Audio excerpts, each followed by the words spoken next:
새벽 5시 서울 강남구 대치동 70평 아파트. 이순자 할머니는 어젯밤부터 한숨도 자지 못했습니다. 오늘 며느리 박지연이 찾아온다고 했습니다. 결혼 10년 만에 며느리가 먼저 연락을 한 건 처음이었습니다. 어머니, 내일 시간 괜찮으세요? 깜짝 선물이 있어요. 전화를 받은 순간 순자의 가슴은 두근거렸습니다. 드디어 며느리가 마음을 연 건가? 혹시 손주 소식인가? 온갖 상상이 머릿속을 스쳤습니다. 순자는 새벽부터 집안을 청소했습니다. 거실을 닦고 화장실을 청소하고 부엌을 정리했습니다. 옷장을 열어 가장 좋은 옷을 꺼냈습니다. 며느리가 부끄럽지 않게 단정하게 입어야 했습니다. 거울 앞에 섰습니다. 하얀 머리카락이 보였습니다. 주름진 얼굴이 보였습니다. 순자는 한숨을 쉬었습니다. 나이가 들었구나. 하지만 오늘만큼은 예쁘게 보이고 싶었습니다. 10년의 기다림. 순자에게는 아들이 하나 있었습니다. 이름은 민준. 어릴 때부터 공부를 잘했습니다. 엄마 나 1등 했어. 성적표를 들고 뛰어오던 민준. 순자는 그 모습이 너무 자랑스러웠습니다. 남편은 일찍 돌아가셨습니다. 민준이 초등학교 3학년 때였습니다. 그날부터 순자는 혼자 민준을 키웠습니다. 새벽부터 밤까지 일했습니다. 식당에서 설거지를 하고, 마트에서 계산을 하고, 청소 일도 했습니다. 손이 거칠어졌습니다. 허리가 아팠습니다. 하지만 참았습니다. 민준이를 위해서라면 뭐든 할 수 있었습니다. 민준은 서울대학교에 합격했습니다. 합격 발표를 보던 날, 순자는 울었습니다. 민준아 축하해. 엄마 고생 많았어. 민준은 순자를 안았습니다. 그때는 정말 행복했습니다. 민준은 대기업에 취직했습니다. 그리고 10년 전 박지연을 만났습니다. 지연은 예뻤습니다. 키도 크고 날씬했습니다. 명문대를 나왔고 외국계 회사에 다녔습니다. 민준이 지연을 소개했을 때 순자는 긴장했습니다. 어머님 잘 부탁드립니다. 지연은 공손하게 인사했습니다. 순자는 안도했습니다. 착한 며느리를 만난 것 같아서. 하지만 그건 착각이었습니다. 결혼식이 끝나고 신혼여행을 다녀온 후 지연은 완전히 달라졌습니다. 어머니, 저희 바빠서 자주 못 갈 것 같아요. 명절에만 뵙겠습니다. 민준도 아내 편을 들었습니다. 엄마 지연이가 회사 일이 바빠. 이해해줘. 순자는 이해했습니다. 젊은 사람들은 바쁘니까. 하지만 한 달이 지나고, 석 달이 지나고, 1년이 지나도 아들은 오지 않았습니다. 전화를 해도 엄마 바빠 나중에 전화할게. 문자를 보내도 익십, 카카오톡 사진을 보내도 답이 없었습니다. 명절에만 2~3시간, 밥만 먹고 바로 돌아갔습니다. 장모님 댁도 가야 해서요. 지연은 늘 시계를 보며 말했습니다. 순자는 외로웠습니다. 텅 빈 아파트에서 혼자 텔레비전만 보며 시간을 보냈습니다. 가끔 아들 어릴 때 사진을 꺼내봤습니다. 엄마 사랑해. 어린 민준이 웃으며 안기던 모습. 순자는 울었습니다. 어디서부터 잘못된 걸까? 갑작스러운 전화. 그런데 어젯밤 10년 만에 지연에게서 전화가 왔습니다. 어머니, 내일 시간 괜찮으세요? 순자는 깜짝 놀랐습니다.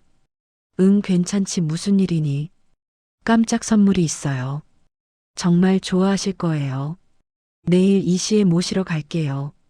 선물. 순자는 가슴이 두근거렸습니다. 혹시 손주 소식인가? 며느리가 임신을 한 건 아닐까? 아니면 해외여행 선물인가? 온갖 상상을 했습니다. 그날 밤 순자는 잠을 이루지 못했습니다. 시계만 계속 봤습니다. 빨리 내일이 왔으면 좋겠다고 생각했습니다. 새벽이 되자 순자는 마트로 향했습니다. 며느리가 좋아하는 과일을 사고 싶었습니다. 샤인 머스캇 한 송이를 샀습니다. 비쌌지만 기꺼이 지갑을 열었습니다. 집으로 돌아와 과일을 정성껏 씻어 접시에 담았습니다. 거실을 다시 한번 점검했습니다. 먼지 하나 없이 깨끗했습니다. 모든 준비가 끝났습니다. 이제 이 시만 기다리면 됐습니다. 오후 2시 초인종이 울렸습니다. 순자는 후다닥 문을 열었습니다. 지연이 서 있었습니다. 명품 가방을 들고 선글라스를 낀 모습. 어머니 오래 기다리셨죠? 아니야, 방금 왔어. 들어와 차라도. 아니에요, 바로 가야 해요. 차가 아래 대기하고 있어요. 순자는 서둘러 가방을 챙겼습니다. 준비한 과일 바구니를 들었습니다. 어머니, 그건 왜요? 이거 내가 좋아하는 샤인 머스캇. 지연은 피식 웃었습니다. 어머니, 그런 거 안 가져오셔도 돼요. 어차피 우린 차에서만 있을 거예요. 순자는 어색하게 웃으며 과일을 내려놓았습니다. 차에 올랐습니다. 고급 외제차였습니다. 순자는 이런 차는 처음 타봤습니다. 우리 어디 가는 거니? 조금만 기다리세요. 곧 도착해요. 차는 강남을 벗어났습니다. 건물들이 점점 줄어들었습니다. 논밭이 나타나기 시작했습니다. 순자는 불안해졌습니다. 여기가 어디지? 30분이 지났습니다. 차는 외딴 곳으로 향했습니다. 주변에는 아무것도 없었습니다. 차가 멈췄습니다. 낡은 빌라 한 채가 보였습니다. 페인트가 벗겨진 벽, 깨진 유리창, 폐가처럼 보였습니다. 여기가 어디니? 어머니를 위해 제가 준비한 곳이에요. 순자는 이해할 수 없었습니다. 지연은 차에서 내렸습니다. 순자도 따라 내렸습니다. 낡은 철문이 보였습니다. 지연이 문을 열었습니다. 삐걱, 녹슨 소리가 났습니다. 어머니, 이 집에 잠깐만 들어가 보세요. 지연이 문을 활짝 열었습니다. 안은 어두웠습니다. 곰팡이 냄새가 났습니다. 왜 들어가야 하는데? 순자는 주춤했습니다. 깜짝 선물이 안에 있어요. 정말 좋아하실 거예요. 지연의 목소리는 달콤했습니다. 순자는 망설였습니다. 하지만 며느리를 믿었습니다. 며느리가 날 위해 준비했다는데. 순자는 천천히 안으로 들어갔습니다. 그 순간 쾅! 문이 닫혔습니다. 며느리야. 순자는 돌아봤습니다. 하지만 지연은 보이지 않았습니다. 딸칵! 문이 잠기는 소리가 들렸습니다. 며느리야, 문 좀 열어줘. 순자는 문을 두드렸습니다. 하지만 대답이 없었습니다. 여기 왜 가도? 무슨 장난이야? 순자의 목소리가 떨렸습니다. 문 밖에서 지연의 목소리가 들렸습니다. 어머니, 여기서 좀 계세요. 뭐라고? 어머니가 계신 강남 아파트. 좀 쓸게요. 순자는 귀를 의심했습니다. 무슨 소리야? 왜 내 집을? 아, 참 말씀 안 드렸죠. 어머니 아파트 소유권이 이미 민준이한테 넘어갔어요. 뭐? 작년에 어머니가 서명하신 거 있잖아요. 민준이가 사업 자금 필요하다고 했을 때 순자는 기억났습니다. 작년 명절 민준이가 서류를 가져왔습니다. 엄마 사업 자금 좀 빌려야 해. 여기 서명만 해줘. 순자는 아무 생각 없이 서명했습니다. 아들을 믿었으니까. 그게 소유권 이전 서류였어요. 어머니 아파트는 이제 저희 거예요. 근데 어머니가 계시면 집을 팔 수가 없잖아요. 순자는 다리에 힘이 풀렸습니다. 바닥에 주저앉았습니다. 그래서 어머니를 여기 모셔온 거예요. 잠깐만 여기 계세요. 집 팔리면 요양원 보내드릴게요. 며느리야, 제발. 순자는 울먹였습니다. 어머니, 제발 조용히 계세요. 여기 아무도 없어요. 소리 질러봤자 아무도 안 와요. 지연의 목소리는 차갑게 식어 있었습니다. 발소리가 멀어졌습니다. 차 시동 거는 소리, 그리고 조용해졌습니다. 순자는 그 자리에 쓰러졌습니다. 빌라 안은 텅 비어 있었습니다. 낡은 방 하나, 화장실 하나, 부엌도 없었습니다. 가구도 없었습니다. 창문은 쇠창살로 막혀 있었습니다. 순자는 일어나 창문으로 갔습니다.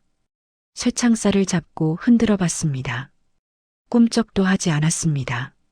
도와주세요. 여기 사람 있어요. 순자는 소리쳤습니다. 하지만 아무 대답이 없었습니다. 주변에는 정말 아무도 없었습니다. 순자는 핸드폰을 꺼냈습니다. 신호가 잡히지 않았습니다. 배터리도 거의 없었습니다. 여기가 어디지? 순자는 무서웠습니다. 해가 지기 시작했습니다. 어둠이 빌라 안을 채웠습니다. 전기도 들어오지 않았습니다. 칠흑 같은 어둠. 순자는 구석에 웅크리고 앉았습니다. 춥고 무서웠습니다. 밤이 깊어갈수록 추위가 심해졌습니다. 순자는 몸을 웅크렸습니다. 관절이 쑤셨습니다. 약도 없었습니다. 순자는 울었습니다. 왜 이런 일이 일어난 걸까? 내가 뭘 잘못한 걸까? 아들을 너무 사랑한 게 잘못인가? 며느리한테 잘해주지 못한 게 잘못인가? 순자는 남편 생각이 났습니다. 여보, 나 좀 도와줘. 순자는 허공에 대고 중얼거렸습니다. 그날 밤, 순자는 잠을 이루지 못했습니다. 아침이 밝았습니다. 순자는 배가 고팠습니다. 어제부터 아무것도 먹지 못했습니다. 입술이 바짝 말랐습니다. 순자는 화장실로 갔습니다. 수도꼭지를 틀었습니다. 물이 나왔습니다. 녹물이 섞여 있었지만 마실 수밖에 없었습니다. 순자는 손으로 물을 받아 마셨습니다. 그리고 다시 문을 두드렸습니다. 여기 사람 있어요. 도와주세요. 하지만 여전히 아무 소리도 들리지 않았습니다. 오후가 되었습니다. 갑자기 문이 열렸습니다. 지연이 서 있었습니다. 손에는 편의점 도시락 하나. 어머니 식사하세요. 지연이 도시락을 던졌습니다. 바닥에 떨어진 도시락. 며느리야 제발. 날 좀 내보내줘. 순자가 애원했습니다. 아직 안 돼요. 집이 아직 안 팔렸어요. 내가 뭘 잘못했니? 왜 이러는 거야? 순자는 울었습니다. 지연은 차갑게 웃었습니다. 잘못요. 어머니 잘못이 뭔지 정말 모르세요. 뭔데? 어머니는 우리한테 아무것도 안 해줬잖아요. 순자는 이해할 수 없었습니다. 내가 뭘? 결혼할 때 뭐 해주셨어요? 집 한 채 사주셨어요. 차 사주셨어요. 아무것도 안 해주셨잖아요. 나도 여유가 없었어. 여유요. 강남 70평 아파트 갖고 계시면서요. 지연의 목소리가 높아졌습니다. 그건 내가 평생 모은 돈으로 산 거야. 그게 뭐가 중요해요? 결국 민준이가 물려받을 거잖아요. 그럼 미리 주는 게 맞죠?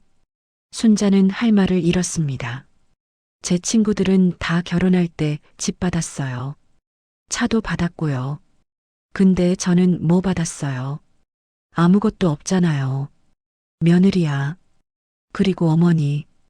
우리 결혼하고 한 번이라도 손주 보고 싶다는 말 안 하셨어요. 응. 순자는 손주를 보고 싶었습니다. 하지만 며느리 눈치가 보여서 말을 못했습니다. 그 말 한 번이라도 하셨으면 전 어머니를 더 미워했을 거예요. 시어머니들은 다 그렇게 간섭하잖아요. 근데 어머니는 아무 말도 안 하셨어요. 그게 더 무서웠어요. 뭘 해도 틀리고 안 해도 틀린 것이었습니다. 며느리야 제발 3일만 기다리세요. 집 계약이 곧 될 거예요. 그럼 어머니 요양원 보내드릴게요. 쾅! 문이 다시 닫혔습니다. 순자는 바닥에 주저앉았습니다. 순자는 도시락을 열었습니다. 차가운 밥. 하지만 먹어야 했습니다. 살아야 했습니다. 순자는 밥을 입에 넣으며 생각했습니다. 민준이는 알까? 아들이 이 사실을 알까? 아니야. 민준이가 알았다면 이러지 않았을 거야. 순자는 아들을 믿고 싶었습니다. 며느리가 혼자 한 일이라고 믿고 싶었습니다. 하지만 의심이 들었습니다. 아파트 소유권 이전. 민준이가 서류를 가져왔어. 민준이도 알고 있었던 건가? 순자는 고개를 저었습니다. 아니야, 아니야. 하지만 머릿속에서 의심이 지워지지 않았습니다. 순자는 민준이 어렸을 때를 떠올렸습니다. 엄마나 엄마랑 평생 살 거야. 엄마 절대 안 떠날 거야. 어린 민준이가 했던 말. 하지만 그 약속은 지켜지지 않았습니다. 사흘째 되는 날, 문이 열렸습니다. 이번에는 민준도 함께였습니다. 엄마, 민준이 문 밖에서 불렀습니다. 민준아, 순자는 문으로 달려갔습니다. 민준아, 엄마 좀 여기서 꺼내줘. 내 아내가 엄마를 가뒀어. 엄마 미안해. 민준의 목소리가 떨렸습니다. 뭐가 미안해. 어서 문 열어. 엄마 나도 어쩔 수 없었어. 순자는 멈췄습니다. 무슨 소리야? 나 빚이 많아. 회사 일도 안 풀리고 투자한 것도 다 날렸어. 그래서 엄마 아파트 팔아야 해. 그 돈으로 빚 갚고 다시 시작할 거야. 순자는 믿을 수 없었습니다. 그럼 엄마는 어떻게 되는데? 요양원 보낼 거야. 거기가 엄마한테 더 좋아. 민준아, 엄마는 요양원 가기 싫어. 엄마 이기적으로 굴지 마. 나도 살아야 한다고. 순자는 가슴이 무너졌습니다. 내가 내 아들이 맞니? 엄마 이해해줘. 난 너를 위해 평생을 살았어. 너 공부시킨다고. 내가 얼마나 고생했는데. 그거 엄마가 하고 싶어서 한 거잖아. 나보고 하라고 한 적 없어. 순자는 말문이 막혔습니다. 엄마는 늘 그랬어. 자기 마음대로 하고 나한테 은혜를 베푼 것처럼 행동했잖아. 난 그게 싫었어. 민준아, 엄마 3일만 더 있어. 집 계약 완료되면 데리러 올게. 민준의 발소리가 멀어졌습니다. 지연의 웃음소리가 들렸습니다. 순자는 그 자리에 쓰러졌습니다. 정말로 무너졌습니다. 순자는 하루 종일 바닥에 누워 있었습니다. 아무것도 하고 싶지 않았습니다. 죽고 싶었습니다. 하지만 밤이 되자 순자는 다시 일어났습니다. 아직 죽을 수 없었습니다. 복수해야 했습니다. 순자는 결심했습니다. 여기서 나가야 해. 저 사람들한테 복수해야 해. 순자는 방 안을 살폈습니다. 창문에 쇠창살, 낡은 문. 순자는 화장실로 갔습니다. 변기 뚜껑을 열었습니다. 물탱크 안을 확인했습니다. 오래된 빌라라. 물탱크가 낡아 있었습니다. 순자는 변기 뚜껑을 들어 올렸습니다. 무거웠지만 들 수 있었습니다. 순자는 변기 뚜껑으로 창문 쇠창살을 쳤습니다. 쾅, 쾅, 쾅. 녹이 슬어있던 쇠창살이 조금씩 흔들렸습니다. 순자는 쉬지 않고 쳤습니다. 손에 물집이 잡혔습니다. 피가 났습니다. 하지만 멈출 수 없었습니다. 1시간, 2시간, 3시간. 순자는 계속 쳤습니다. 드디어 쇠창살 하나가 빠졌습니다. 순자는 창문 밖으로 빠져나갔습니다. 밤이었습니다. 순자는 어둠 속을 걸었습니다. 온몸이 아팠습니다. 다리는 후들거렸습니다. 하지만 걸어야 했습니다. 한참을 걸었습니다. 큰 도로가 보였습니다. 순자는 지나가는 차를 세웠습니다. 도와주세요. 차가 멈췄습니다. 순자는 경찰서로 갔습니다.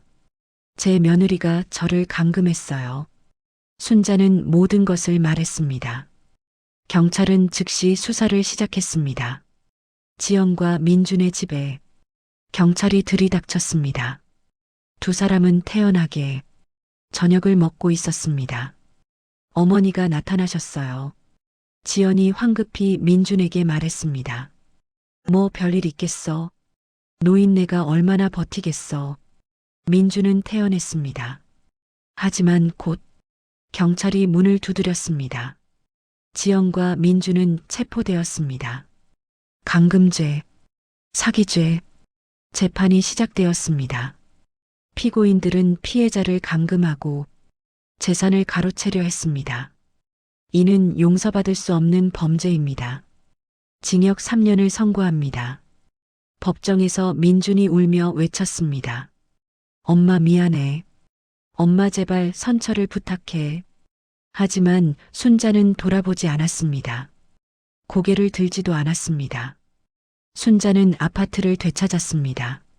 하지만 행복하지 않았습니다. 순자는 아파트를 팔았습니다. 그리고 작은 원룸으로 이사했습니다. 남은 돈으로 고아원에 기부했습니다. 부모 없는 아이들을 위해 자신의 재산을 쓰기로 했습니다. 순자는 매주 고아원을 방문했습니다. 아이들과 함께 밥을 먹고 이야기를 나눴습니다. 할머니, 한 아이가 순자에게 다가왔습니다. 응, 제가 할머니 손주할게요. 아이가 순자의 손을 잡았습니다. 순자는 눈물을 흘렸습니다. 고마워. 순자는 깨달았습니다. 진짜 가족은 피로 이어진 것만이 아니라는 것을. 5년 후 순자는 평화롭게 세상을 떠났습니다. 장례식에는 고아원 아이들이 모두 왔습니다. 할머니 안녕히 가세요. 민준도 왔습니다. 하지만 멀찌감치 서서 지켜볼 뿐이었습니다.